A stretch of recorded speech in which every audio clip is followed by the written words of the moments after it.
ନବୀନ ବାବୁ ଯେତେବେଳେ 2029ରେ ଫେରିବେ ଆମର ଯେତିକି କ୍ଷୟକ୍ଷତି ହୋଇଯାଇଛି ତାକୁ ରିକଭରି କରିବା ପାଇଁ ମୁସ୍କିଲ ହେଇଯିବ ଆଜ୍ଞା। ଏମାନେ ସବୁ ନେଇଯାଉଛନ୍ତି, କାହିଁକିନା କେନ୍ଦ୍ରର ଡୋରି ସେଠି ଯାଇକି ଅଛି। ଇଏ କିଛି କରିପାରିବେନି, ନିରୀହ ଲୋକ। କିଏ ନିରୀହ ବୁଝିପାରୁଥିବ? ମୁଁ ବି କେନ୍ଦୁଝର ମାଟିର ପୁଅ, ଇଏ ବି କେନ୍ଦୁଝର ମାଟିର ପୁଅ, କିନ୍ତୁ କ'ଣ କରାହେଉଛି ଆଜ୍ଞା? ନିରୀହ ଖାଲି ସାଇନ୍ କରିବେ, ଜିନିଷ ନେବେ। ଓଡ଼ିଶାର ସମ୍ପଦ କହିଲେ ଖଣି ଖାଦାନ, ଜଳ ଆଉ ଜଙ୍ଗଲ। କ୍ରୋମାଇଟ୍ ଆଜ୍ଞା ମୁଁ କହୁଛି, କ୍ରୋମାଇଟ୍ ଆମର ପୁରା ଦେଶରେ ଯେତିକି ଯଦି 100% ଦେଖାଯାଏ 100%, କେବଳ 98% କ୍ରୋମାଇଟ୍ ଆମ ଦେଶରେ, ମାନେ ଆମ ରାଜ୍ୟରେ ଓଡ଼ିଶା। ଭୁଲଭାଲ। ଆଉ ୟାକୁ ଏ ବହି ଛାପିବା ପାଇଁ କାହାକୁ ଦିଆଯାଇଥିଲା ଆଜ୍ଞା? ଏଠି ନୁହଁ, ଗୁଜୁରାଟରେ ଦିଆଯାଇଥିଲା। ସେଇଥିପାଇଁ ତ ନିମୁଡ଼ା ନିମୁଡ଼ା ଆସୁଛି। ସେଠି ଦେଇଥିଲେ ଆପଣ। ତାକୁ ଚେଞ୍ଜ କରିବା ପାଇଁ ଯେତେବେଳେ ମୁଖ୍ୟମନ୍ତ୍ରୀଙ୍କ ମୁଣ୍ଡରେ ବୁଦ୍ଧି ପଶିଲା, ମହାପ୍ରଭୁ ଜଗନ୍ନାଥଙ୍କୁ ସ୍ନାନ ମଣ୍ଡପରେ ଯେତେବେଳେ ଦର୍ଶନ କରି ଆସିଲେ ବୁଦ୍ଧି ପଶିଲା ବୋଧେ, ସେ କହିଲେ ନା ନା ସବୁ ବହି ଚେଞ୍ଜ ହେବ। ଏପଟେ ଗଣ୍ଡବାବୁ କହୁଛନ୍ତି, ନିତ୍ୟାନନ୍ଦ ଗଣ୍ଡବାବୁ, ନା ଚେଞ୍ଜ ହେଇପାରିବନି, 380 କୋଟି ଟଙ୍କା ଆମେ ଖର୍ଚ୍ଚ କରିଦେଇଛେ, ଚେଞ୍ଜ ହେଇପାରିବନି। 380 କୋଟି ଟଙ୍କା ଆଜ୍ଞା, ଗୋଟେ ନୁହଁ, ଦୁଇ ନୁହଁ, ତିନି ନୁହଁ, ଚାରି ନୁହଁ, ତିନି। ଜୟ ଶ୍ରୀକୃଷ୍ଣ, ଜୟ ମହାପ୍ରଭୁ ଶ୍ରୀ ଜଗନ୍ନାଥ ସ୍ୱାମୀ ଭକ୍ତଗଣ ସାଙ୍ଗମାନେ, ମାତାଜୀ ପ୍ରଭୁଜୀ। ମହାପ୍ରଭୁ ଶ୍ରୀ ଜଗନ୍ନାଥ ବର୍ତ୍ତମାନ ଅଣସର ଘରରେ ଅଛନ୍ତି। ଧୀରେ ଧୀରେ ଫୁଲୁରି ତେଲ ଲଗା ହେବା ଫଳରେ ସିଏ ବର୍ତ୍ତମାନ ଭଲ ହେଇଗଲେଣି। ଆଉ ଚିନ୍ତା ନାହିଁ, କିଛି ଦିନ ପରେ ବାହାରିବେ ଶ୍ରୀଗୁଣ୍ଡିଚାରେ। ନବୀନ ପଟ୍ଟନାୟକ ଏବେ ଆମ ବିଜେଡ଼ିର ମହାନାୟକ, ବିଜେଡ଼ି ସୁପ୍ରିମୋ ନବୀନ ପଟ୍ଟନାୟକ ପୁରା ଖୋଲିକି କହିଦେଇଛନ୍ତି ଯେ 2029 ଇଲେକ୍ସନରେ, 2029 ନିର୍ବାଚନରେ ମୁଁ ଲିଡ୍ କରିବି, ମୁଁ ସିଏମ୍ ଭାବରେ ନିଜକୁ ପ୍ରତିନିଧିତ୍ୱ କରିବି, ପାଣ୍ଡିଆନ କରିବେ ନାହିଁ।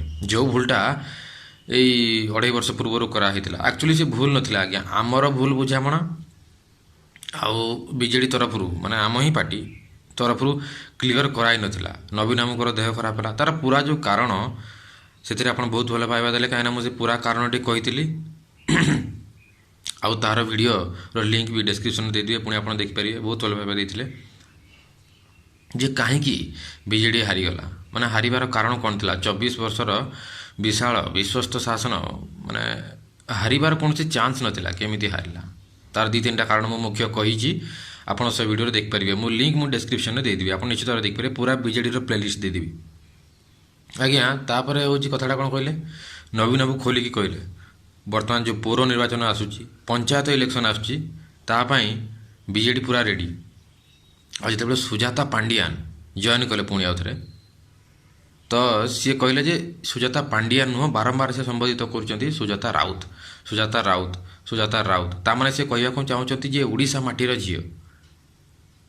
ଆଉ ସେ କ୍ଲିଅର ବି କହୁଛନ୍ତି ଏ କଥା ନବୀନ ବାବୁ, ଯେ ଯେତିକି ସମସ୍ତେ ଅପେକ୍ଷା କରିଥିଲେ ସବୁ ପ୍ରତୀକ୍ଷାର ଅନ୍ତ ଘଟାଇ, ସବୁ ଯେତିକି ଆମର ଗୁମର, ଯେଉଁଟା କହନ୍ତି ଗସିପିଂ, ମାନେ ଫୁସୁର ଫାସର ସବୁ ଭିତରେ ଯେଉଁ ଚାଲିଥିଲା ଗୁମର, ତାକୁ ସବୁ ଏଡ଼େଇକି ମୁଁ କ୍ଲିଅରଲି କହୁଛି ଯେ ସୁଜାତା ପାଣ୍ଡିଆନ ଆମ ଦଳର ଜଣେ ସମ୍ମାନାସ୍ପଦ ସାଧାରଣ କର୍ମୀ ହିସାବରେ କାମ କରିବେ।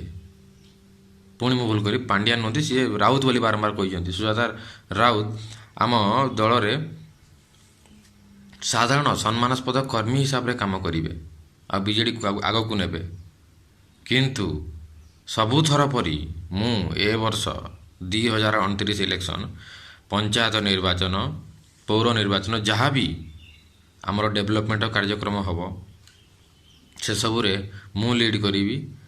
ମୁଁ ସିଏମ୍ ପଦ ପାଇଁ ଲିଡ୍ କରିବି। ବର୍ତ୍ତମାନ ମୁଁ ଅଛି ବିପକ୍ଷୀ ଦଳର ନେତା। ମାନେ ଆମେ ଆଶ୍ଚର୍ଯ୍ୟ ହେଉଛୁ ଯେ 24 ବର୍ଷର ଶାସନ ଭିତରେ ଆମେ କେବେ ଭାବିନଥିଲେ ଯେ ନବୀନ ବାବୁ ଜୀବିତ ରହିବା ପର୍ଯ୍ୟନ୍ତ ସିଏ ବିରୋଧୀ ଦଳର ନେତା ପୁଣି ସିଏ ଓଡ଼ିଶାରେ ହେବେ। ଟିକିଏ ଭୁଲ ପାଇଁ ଆଜ୍ଞା, ସେ ଭୁଲଟା କ'ଣ ଆପଣ ଭିଡ଼ିଓ ଦେଖିପାରିବେ, ମୁଁ ତ ଲିଙ୍କ୍ ଆପଣଙ୍କୁ ଦେଇଦେଇଛି। କିନ୍ତୁ ନବୀନ ବାବୁ ପୁରା ରେଡ଼ି, ଏଠୁ ଜଣାପଡ଼ୁଛି।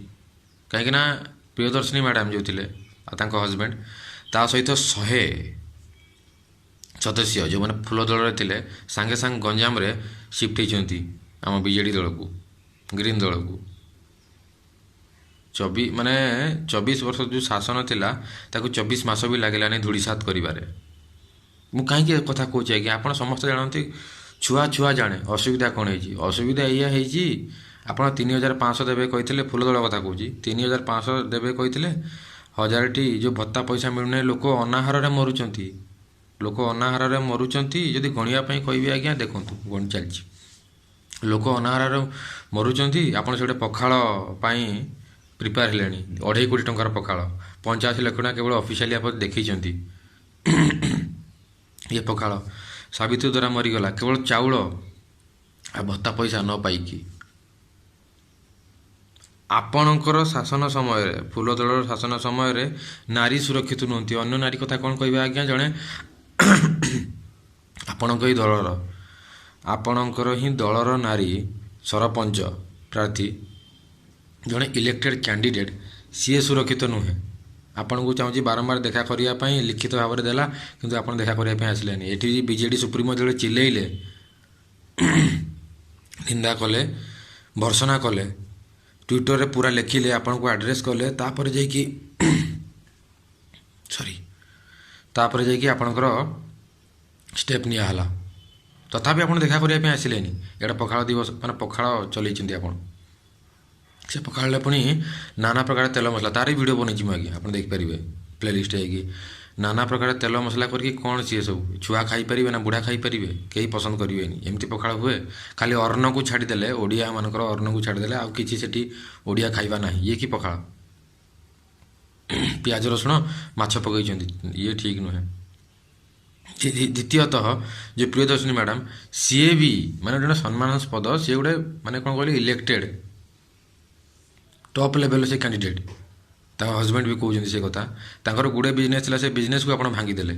ଆପଣଙ୍କ ଦଳର ହିଁ ସିଏ, ଆଉ ପୁଣି ଆସିକି ସେଇ ଦଳର ଗୁଣ୍ଡାମାନେ କହୁଛନ୍ତି ଯେ ଉପରରୁ ମୋତେ ଆମକୁ ଅର୍ଡ଼ର ଆସିଛି, ତାଙ୍କ ନାଁଟା ମୁଁ କହିବିନି, ଆପଣ ଜାଣିପାରିବେ, ଭିଡ଼ିଓ ଦେଖିଲେ ଜାଣିପାରିବେ, ନ୍ୟୁଜ୍ରେ ବି ଜାଣିପାରିବେ, ଯେ ଭଙ୍ଗା ହେବ ଆପଣଙ୍କର ଯେ ଜାଗା ଯେତିକି ଆପଣ ଦୋକାନ କରୁଛନ୍ତି ସବୁ ଭଙ୍ଗା ହେବ। ଆରେ ସିଏ ଗୋଟେ ବିଜେପିର, ମାନେ ସେଇ ଦଳର, ନାଁ ତ ନ କହିଲେ ଜାଣିପାରିବେନି, ସେଇ ଦଳର ସିଏ ଜଣେ ଟାଣୁଆ ଇଲେକ୍ଟେଡ୍ ଟପ୍ ଚେୟାରପର୍ସନ୍ ଥିଲେ। ସିଏ, ତାଙ୍କ ନାଁ ବି କେଉଁ ଜାଗାରେ ଲେଖା ହେଉନି ପ୍ରଚାର ସମୟରେ କିମ୍ବା ଯେକୌଣସି ମାନେ ସଭା ସମୟରେ, ମିଟିଂ ସମୟରେ ତାଙ୍କ ନାଁ ଲେଖା ହେଉନି ନାରୀ ବୋଲି। ନାରୀକୁ ଏଠି ସମ୍ମାନ ନାହିଁ। ତାପରେ ପୁଣି ପ୍ରିୟଦର୍ଶିନୀ ମ୍ୟାଡ଼ାମଙ୍କ କଥା କହୁଛି, ମହାଶୟଙ୍କ କଥା କହୁଛି, ତାଙ୍କ ହଜବେଣ୍ଡ ବି ସେଇ କଥା କହିଲେ, ଆମର ସବୁ ବିଜନେସ୍ ଭାଙ୍ଗିଦେଲେ କହିକିରି, ଯେ ଉପରୁ ଅର୍ଡ଼ର ଆସିଛି ଆପଣଙ୍କର ଭଙ୍ଗା ହେବ, ସବୁ ଗୁଣ୍ଡା। ଦ୍ୱିତୀୟ କଥା। ତୃତୀୟ କଥା ମୁଁ ଯେଉଁ କହିଲି, ନାରୀଙ୍କୁ ସୁରକ୍ଷା ନାହିଁ, ଚାମେଲି ଓଝାକୁ ସୁରକ୍ଷା ନାହିଁ। ଆପଣଙ୍କ ଦଳର ସିଏ 2012ରୁ ବୋଧେ 2017ରୁ କାମ କରୁଛି, ବାରମ୍ବାର କହୁଛି, ତାକୁ ସୁରକ୍ଷା ନାହିଁ। ଇଏ 3 ମାନେ ତାପରେ ପୁଣି ହେଉଛି ବହି ଭୁଲ ଭାଲ, 1800 ଭୁଲ।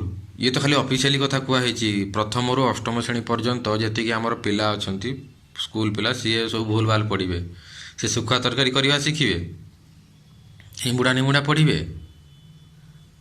ମାନେ ଗଣିତ ବହିରେ ଇଂଲିଶ ଲେଖା ହେଉଛି, ରଜ ଦୋଳି ଗୀତ ଲେଖା ହେଉଛି, ମାନେ ଦୋଳି କରେ କେଁ କଟ। ଆପଣ ଭିଡ଼ିଓ ଦେଖିପାରିବେ, ମୋତେ ହସ ଲାଗୁଛି। ନ୍ୟୁଜ୍ରେ ପୁରା ଭାଇରାଲ ଏ ଜିନିଷ। ବିଧାନସଭା, ଆମ ଓଡ଼ିଶା ବିଧାନସଭାକୁ ଛାଡ଼ିକି କର୍ଣ୍ଣାଟକ ବିଧାନସଭାର ଫଟୋ ଲଗାଇ ଦିଆହେଇଛି। ସାର୍ ଆଇଜାକ୍ ନ୍ୟୁଟନ୍ ଜଣେ ସାଇଣ୍ଟିଷ୍ଟ ଥିଲେ, ତାକୁ କାଟି ଦେଇକି ମହାନ ପାଇଲଟ୍ ଥିଲେ ବୋଲି ଲେଖି ଦିଆହେଇଛି। ସବୁ ଭୁଲ ଭାଲ। ଆଉ ୟାକୁ ଏ ବହି ଛାପିବା ପାଇଁ କାହାକୁ ଦିଆହେଇଥିଲା ଆଜ୍ଞା? ଏଠି ନୁହଁ, ଗୁଜୁରାଟରେ ଦିଆହେଇଥିଲା। ସେଥିପାଇଁ ତ ନିମୁଡ଼ା ନିମୁଡ଼ା ଆସୁଛି। ସେଠି ଦେଇଥିଲେ ଆପଣ।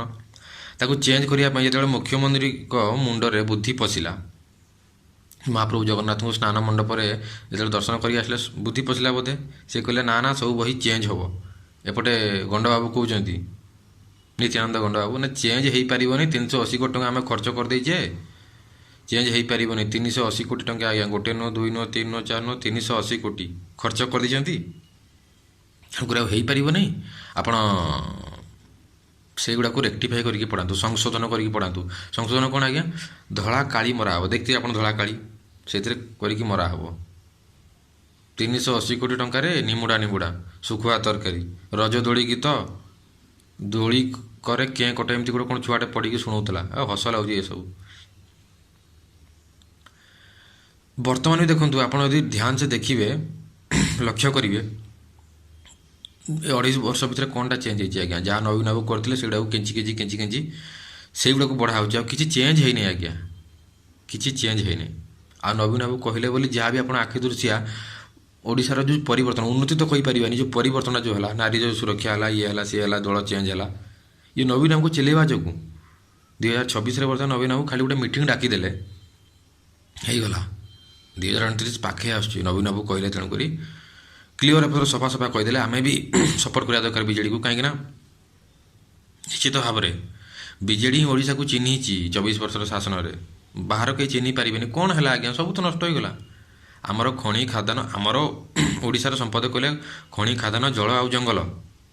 କ୍ରୋମାଇଟ୍ ଆଜ୍ଞା ମୁଁ କହୁଛି, କ୍ରୋମାଇଟ୍ ଆମର ପୁରା ଦେଶରେ ଯେତିକି ଯଦି 100% ଦେଖାଯାଏ 100%, କେବଳ 98% କ୍ରୋମାଇଟ୍ ଆମ ଦେଶରେ, ମାନେ ଆମ ରାଜ୍ୟରେ ଓଡ଼ିଶାରେ। ଖଣିଜ ସମ୍ପଦ ବକ୍ସାଇଟ୍ରେ ଆମ ଦେଶ ଟପ୍, ଆମ ରାଜ୍ୟ ଟପ୍। କିନ୍ତୁ ତାକୁ ସବୁ ନେଇ ନିଆ ହେଉଛି 2.5 ବର୍ଷ ଭିତରେ ଗୁଜୁରାଟକୁ। ଗାଡ଼ି ଆସିକି ଲାଗିଯାଉଛି ଗୁଜୁରାଟ ଗାଡ଼ି। ଆହୁରି 2.5 ବର୍ଷ ବାକି ଅଛି। କେମିତି ଆକୁ ଆମେ ସୁରକ୍ଷା କରିବା ସେଟା ବଡ଼ ଜିନିଷ। ଯଦି ନବୀନ ବାବୁ ଯେତେବେଳେ, ଯଦି କ'ଣ ଆଜ୍ଞା ହେବେ, ଯଦି ନବୀନ ବାବୁ ପୁଣି ଫେରିଲେ, ପୁଣି ଯଦି କହୁଛି, ନବୀନ ବାବୁ ଯେତେବେଳେ 2029ରେ ଫେରିବେ, ଆମର ଯେତିକି କ୍ଷୟକ୍ଷତି ହୋଇଯାଇଛି ତାକୁ ରିକଭରି କରିବା ପାଇଁ ମୁସ୍କିଲ ହେଇଯିବ ଆଜ୍ଞା। ଏମାନେ ସବୁ ନେଇଯାଉଛନ୍ତି। କାହିଁକିନା କେନ୍ଦ୍ରର ଡୋରି ସେଠି ଯାଇକି ଅଛି। ଇଏ କିଛି କରିପାରିବେନି ନିରୀହ ଲୋକ। କିଏ ନିରୀହ ବୁଝିପାରୁଥିବ? ମୁଁ ବି କେନ୍ଦୁଝର ମାଟିର ପୁଅ, ଇଏ ବି କେନ୍ଦୁଝର ମାଟିର ପୁଅ। କିନ୍ତୁ କ'ଣ କରାହେଉଛି ଆଜ୍ଞା? ନିରୀହ ଖାଲି ସାଇନ୍ କରିବେ, ଜିନିଷ ନେବେ। ଜିନିଷ ସବୁ ବାହାରକୁ ନେଇ ନିଆ ହେଉଛି। ଓଡ଼ିଶାରେ କିଛି ରହୁନି। ଓଡ଼ିଶାର ଆପଣ ମୋତେ କହୁନାହାନ୍ତି ଗୋଟିଏ ଉନ୍ନତି ହେଲେ କୁହନ୍ତୁ, କ'ଣ ଉନ୍ନତି ହେଇଛି? ଗୋଟେ ଆଖି ଦୃଶିଆ ଉନ୍ନତି କଥା ଆପଣ କହିବେ।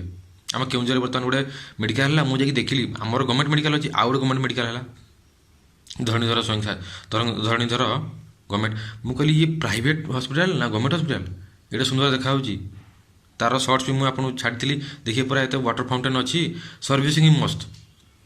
କେବେ ହଇରାଣ ହେବେନି ଆପଣ। ଏଇଟା 2 ବର୍ଷ ଭିତରେ ହେଇଛି ଏ ହସ୍ପିଟାଲ। କିନ୍ତୁ ନବୀନ ବାବୁ ୟାକୁ ସାଂସନ୍ କରିଥିଲେ ବୋଲି ଏଇଟା ହେଇଗଲା। ନହେଲେ ଏ ଶାସନରେ କିଛି ହେଇପାରିବନି ଆଜ୍ଞା। ଆହୁରି 2.5 ବର୍ଷ ଅଛି। ମୁଁ ଦେଖନ୍ତୁ ଗ୍ୟାରେଣ୍ଟି ଭାବରେ କହୁଛି, ଇଏ ଯେଉଁ ବଗାବତ ଆନ୍ଦୋଳନ ଆହୁରି ତେଜିବ। ଦେଖିବେ ଲୋକ କେତେ ସଫର ହେବେ, ଲୋକ କେତେ କଷ୍ଟ ପାଇବେ। ପୁଣି ନବୀନ ବାବୁ ପୁଣି ଚିଲେଇବେ, ନବୀନ ବାବୁ ପୁଣି ଦେଖିବେ କହିବେ ବିପକ୍ଷ ଦଳ ପଛରୁ। ନହେଲେ ହେଇପାରିବନି ଆଜ୍ଞା। କିଛି ବୋଲି କିଛି ଓଡ଼ିଆ ଯେଉଁ ଅସ୍ମିତା କେତେ ଭୁଲ ଭାଲ କରାହେଉଛି, କିଛି ବୋଲି କିଛି ଧ୍ୟାନ ଦେଉନି ଓଡ଼ିଶାକୁ। ଓଡ଼ିଶା ପରିଚିତ ଥିଲା ଆଜ୍ଞା ନମ୍ବର 1। ପ୍ରଥମତଃ ଭୁବନେଶ୍ୱର ସ୍ମାର୍ଟ ସିଟି ଥିଲା। ସେ ଯାହା ବି ଓଡ଼ିଶାକୁ ନମ୍ବର 1 ରଖିଥିଲେ। ବର୍ତ୍ତମାନ ବି ଏବେ ଲେଟେଷ୍ଟ ବାହାରିଥିଲା ନ୍ୟୁଜ୍ ଯେ ନବୀନ ବାବୁଙ୍କ ପାଇଁ ଓଡ଼ିଶା ନମ୍ବର 1 ଥିଲା ଏଇ ମାସେ 2 ମାସ ପୂର୍ବରୁ। କିନ୍ତୁ ଏବେ ଆପଣ ଦେଖିବେ ଓଡ଼ିଶା ତଳପଟୁ ନମ୍ବର 1 ଥିବ ସବୁ ଜିନିଷରେ, ଟିକିଏ ଭୁଲ ପାଇଁ ଆଜ୍ଞା। ତ 2029 ପାଇଁ ଆମେ ରେଡ଼ି ହେଇଯିବା ଆଜ୍ଞା, ଆଉ ଡେରି କରିବାନି। ଜୟ ଶ୍ରୀକୃଷ୍ଣ, ଜୟ ମହାପ୍ରଭୁ ଶ୍ରୀ ଜଗନ୍ନାଥ ସ୍ୱାମୀ।